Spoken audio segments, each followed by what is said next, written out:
Okay. 5, 4, 3.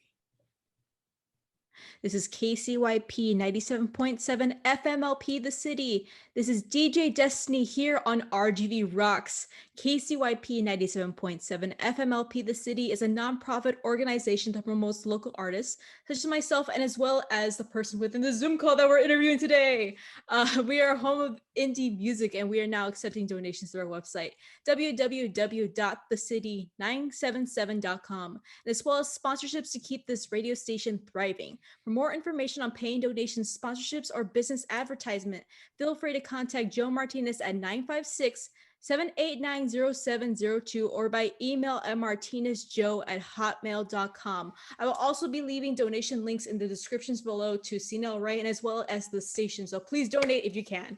To the people that don't know who we are, RGV Rocks is a radio show and now an online podcast dedicated to local talent, events, and all the wonderful people in the RGV, such as you and I. Today, we have a very special guest, and I've been wanting to interview him for such a long time. Like, oh my gosh, it's such a blessing to have you on the show. It is Jarod Fuentes, everybody, so give it up. Thank you. I would like to ask, before we always start our interviews, we always ask a question that we ask all of our interviewees, and that is, what do you like about the Valley? I know you've been the Valley. You are a local artist and as well as a comic book artist. You sell Rad Mad Venture. So Yes. what is your favorite part about the Valley so far that you've been here?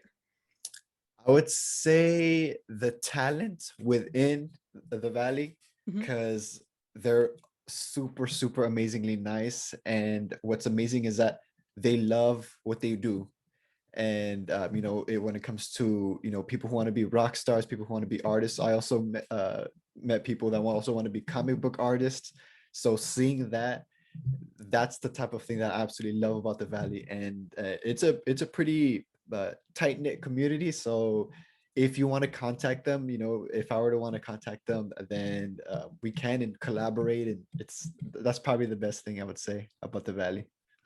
I agree, because I mean, we've had like so many guests like come on our show, and we've always talked about like the communication between like Valley artists and Valley vendors and all these other things, and everybody's just so intertwined with talent. It's crazy. So I completely love that you said that answer, because it's like it's been talked about on the show so much, and I like how everybody is like trying to get people up the ranks, and it's just amazing.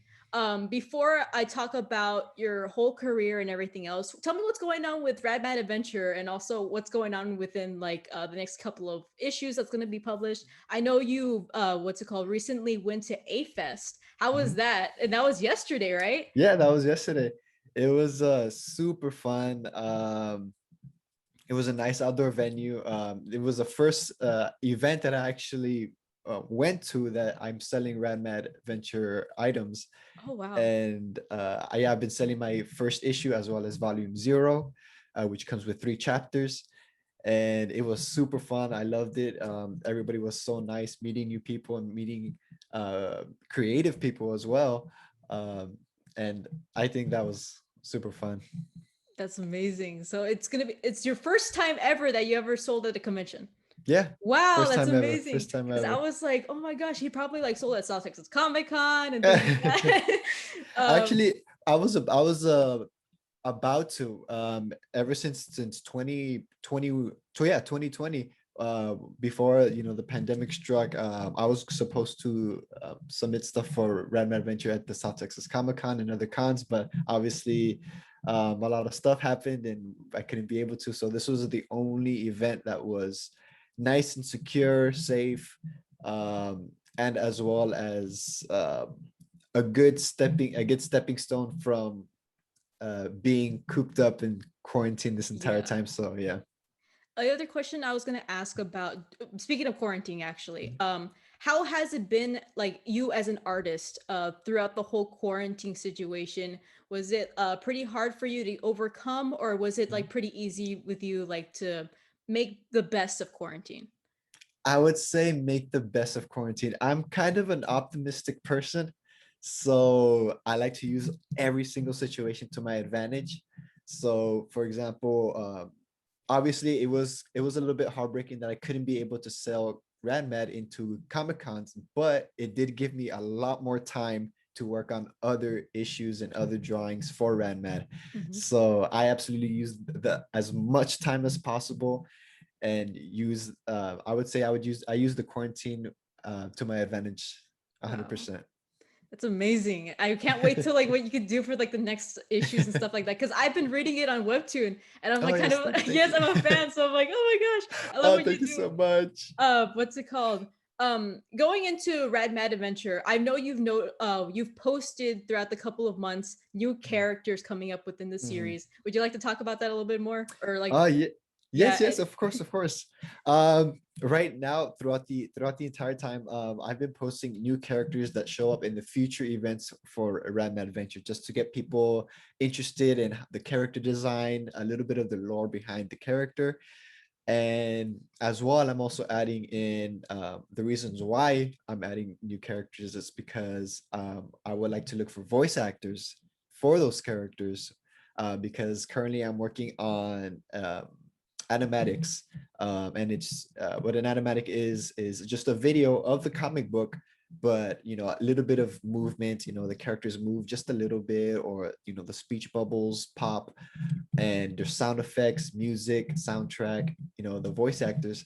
And I have these characters that I'm willing to look for voice actors for, and that's probably like the main thing that I'm going for. And if I could say this, that I'm actually having an audition right now for a serial killer in Rad Mad Venture, and she's super cool, super gnarly. She has a sickle for a weapon, and if anyone will be interested in auditioning, it ends around I would say like June 10, June 12. I would say actually a little bit more than that. I'll probably add an extension to it, but yeah, auditions are for those.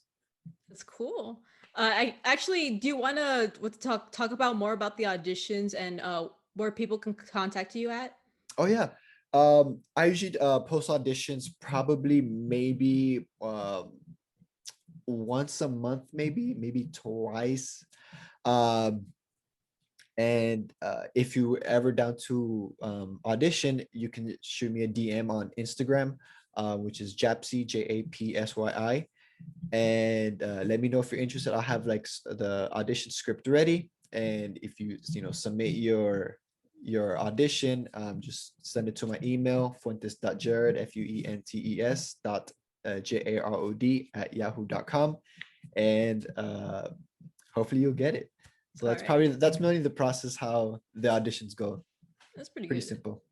Um, Speaking about because you mentioned animatics, and I've Mhm. seen the whole April Fool's trailer with Oh, the Cartoon Network. Yeah, I was gonna yes, ask you yes. about that. How did that come to be? Did you have like a spontaneous idea saying like, you know what would be a good April Fool's prank? That's what we could get on Cartoon Network. Yeah, actually, I'm pretty good at April Fool's jokes, but the thing is that I don't do April Fool's jokes every year, but whenever I do one, I want it to be realistically crazy.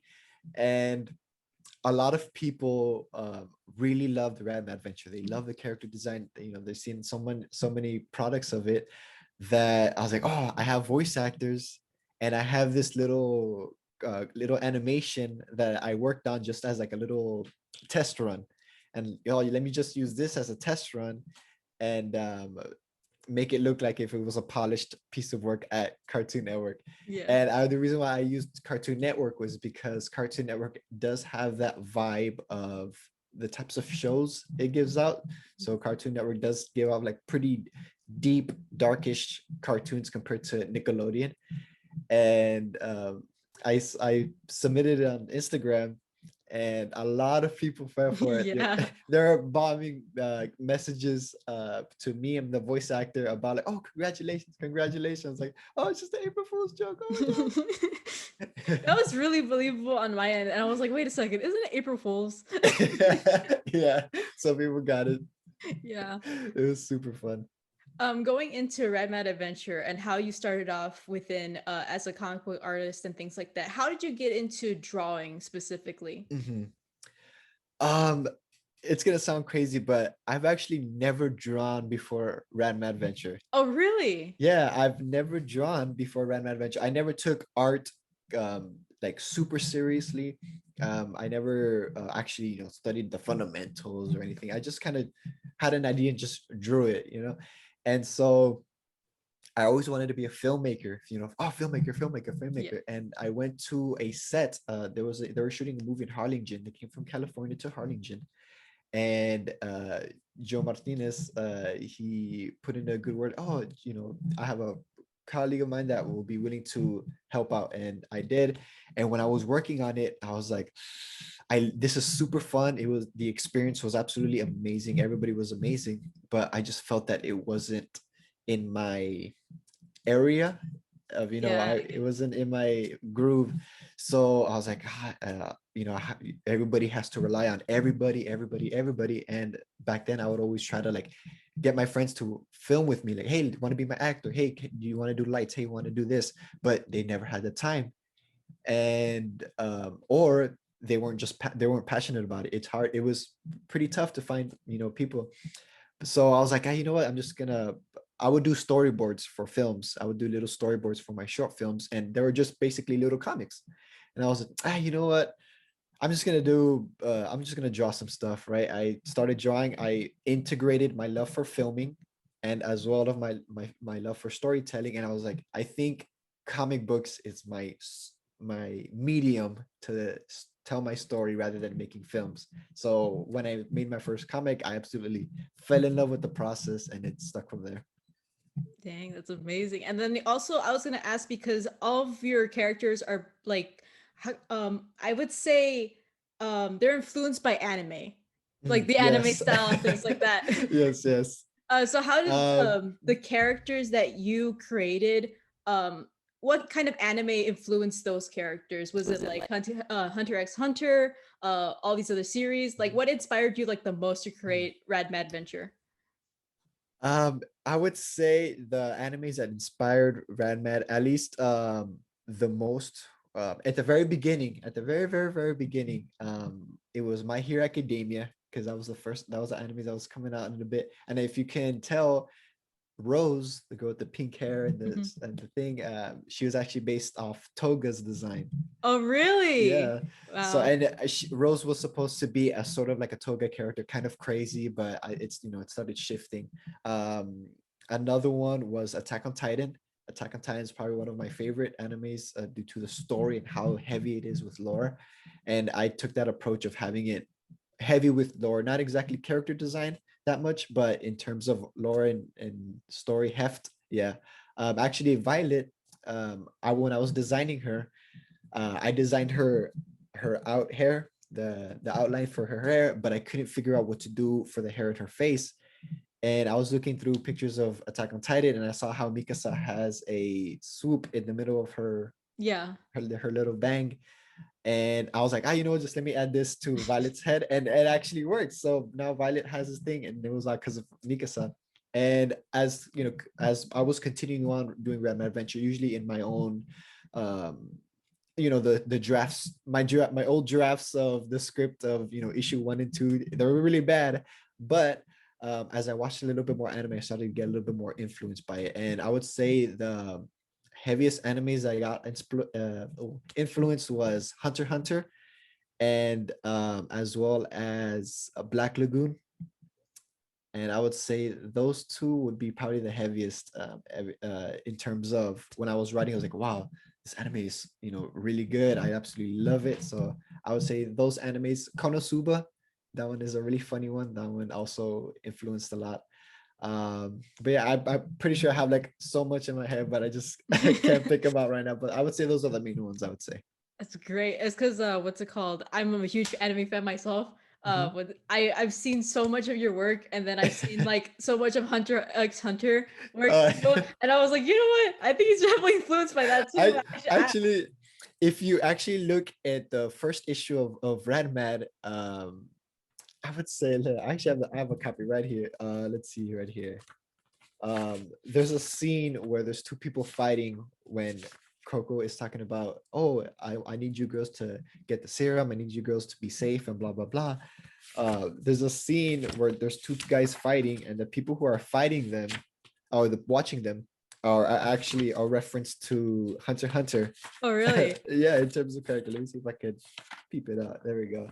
I don't know if you can see it there. So it's not focusing, but I would say that would be like similar to Hanzo, Illumi, Uvogin, and I've Illumi's other character. But if you can peep out those little, there's a lot of Easter eggs of anime reference throughout Rad Mad, so look That's out for those. amazing. And in terms of character design and also background, because it is really, really hard to make a story from scratch and things like that. Mhm, mhm. I would say how long did it take for you to make Rad Mad Venture? I would say I started in 2018. Yeah, I was in senior in high school, and I was just barely working on little, not exactly the fundamentals of the story, but it was just more of like, oh, just the just character design, just random little characters. I never actually got into the story. Um, but I would say it started in 2018 and it's, ongoing now. I took a good break, like a good heft break before I started my first chapter. I would say maybe 5 months, 6 months, I would say. And I published the first book, chapter one, in 2019. And yeah, I would say it does take a good while to actually get those character, Mhm. all that story in. I have the story in my head completely finished. But the thing is, what I like to do, I tend not to be too strict with my ideas, and I kind of let it a little bit breathe. I let have there's a little bit of spaces within those. I just have like the main points for every arc and ending, and I just kind of let the characters flow with that story. So I kind of let them flow, kind of let them take their own action to guide them to, point A, point B, point C. Mhm. So I would say it does take a good while to actually get all the characters in and making the world, but I kind of make it as I go along. But I still have the blueprints back in my head. That's pretty cool. If you can. Especially with like Rad Mad Venture and it coming out, especially with like Volume Zero and well, Issue One. Actually, how was it pretty hard for you to publish since it was like your first time publishing anything, or Mhm. did you go through like what's it called, ups and downs while publishing? I would say with publishing, I do self-publishing. So I Oh, publish the okay. books by myself. I usually just get the trademarks, the copyrights. Those are a bit of a hassle. Those are like the paperwork that's like, oh, it takes forever, and with a bunch of government filing and stuff like that. But with the copyright in terms of book, the I usually go to an ISBN website, and they give you like the little barcode Hmm. that you put in the back of the book. So if you want to submit it to a library, if you want to start to submit it to Amazon or to Barnes and Noble or however, they have that barcode and they can immediately scan it into their systems. That's so And cool. yeah, so So it's it's it's really, official. It's yeah, official. it's Official. an official thing. So it's really, really neat. And usually with that process, I would say it's pretty simple. Um, but in terms of up and downs, I would say it will be more along the copyright and trademark area. But in terms of publishing, I would say it's pretty simple because all you just have to do, make your book and just kind of sell them, go to conventions, word of mouth and such. Yeah. Especially with publishing, you went into Webtoon. You made this a Webtoon too. How did that Mhm. go, and how did that idea spark into you since you were like, wait, should I transfer my book to online? How did that Mhm. work? Um, Originally Rad Mad, I had the idea of Rad Mad. I wanted to make it look like a manga. I wanted to feel like a manga. I wanted to complete. That's why Volume Zero is so thick. It's like 240 Mhm. pages, similar to a volume of a manga. And that was my goal. I really wanted to make a manga, and I actually do have it now, Volume Zero. It's not the best, it's not polished, but it's something that I wanted to do and I accomplished. But now I'm taking it more, I guess, a smarter approach to it. Setting it, instead of every 3 months I release a 40-page chapter. It will take me just 1 month to do a 20-page issue. So I'm starting to do the monthly, and originally the idea was having it into a manga. It's supposed I approached Rad Mad with a physical copy in mind. I just wanted them to be physical. But I took the approach with Webtoon to just have people read it, to just have people have access to read it. And if they want to support, then they can buy the physical copy. They can read it for free, but they can, if they want to support, then they can get an actual physical copy. And it supports me and it supports Rad Mad. And with Webtoon, it's a lot more easier just to, throw it out there and publish. It's really great, especially like I've noticed a lot of people that go to like vendors and things like that here in the valley. A lot of artists need that support because like without that kind of money, you can't have more stuff in the future, like more Yeah. issues and more like characters and all this other stuff. So please, if you can, please please support Jarod on his like whole Rad Mad Venture. So thank you. Thank you so much. Before we end the interview, because it's getting close to that time, I would like to ask one more final question, and that is, do you have any advice for people that want to do comics or any other sort of art within their life? Yes, I have this big one. Just do it. It's a lot of people say this, but and I would look at it. I was like, just do it. Like, I can't. It's hard. But trust me, if you look at my first issue, if you look at my first chapter, my art is terrible. There's no backgrounds. The characters are really flat. But I just did it because I really wanted to do it. I want to tell a story. If you want to tell a story, then go for it. Just do it, no matter how bad, or if you just draw stick figures, that's completely fine. No backgrounds, that's completely fine. Just draw it. If you get better as you progress. Don't focus on trying to get good now, because you'll never start. And that's the thing that I always try to tell people, to just go at it. No matter how bad you are, tell the story that you want to tell, and it'll get to you, and it will continue on. Thank you so much, and thank you for being here on this like fabulous day. So thank you so much. Thank you so much. I would like to remind everyone we are sponsored by the historic Cine El Rey Theater, dedicated to preserving the past for the future. Once again, if you'd like to donate to the city or as well as the historic Cine El Rey Theater, the descriptions, well, the links are in the descriptions below. Sorry about that. If you'd like to check us out or learn more about what we do on our show, be sure to follow us on Facebook, Instagram, and Twitter. On RGV Rocks and as well as Rocks RGV. Jarod, do you want to send out any links where people can find your book at, and as well as any social media and platforms? Oh yes, my Instagram is Japsy, Japsyi, and my Twitter is Japsy _. My webtoon is Rad Mad Venture, and yeah, so that's all there is to with the links to it. All right, in that case, it will leave up to shout out. So do you want to send a special shout out before we leave? Yes, I would like to say a special shout out to my voice actors that are working on a project that's going to be super amazing. It's going to be a complete first episode of issue 1, animated. And these are voice actors that actually show up in issue 1. I have Brenna.va as Violet. I have Katie Pika as Rose, Eri Leafy as Lily, Ruby Light as Coco, Jeremy the Jet Life as Galvin, Jalen's Voices as Jack Ape, and Kimi Komomoka at Lin Takanagi. If you guys go to my Instagram, you guys will be able to find them there. But they're going to be doing absolutely amazing in this first episode of Rad Mad Venture animated. So it's going to be super fun.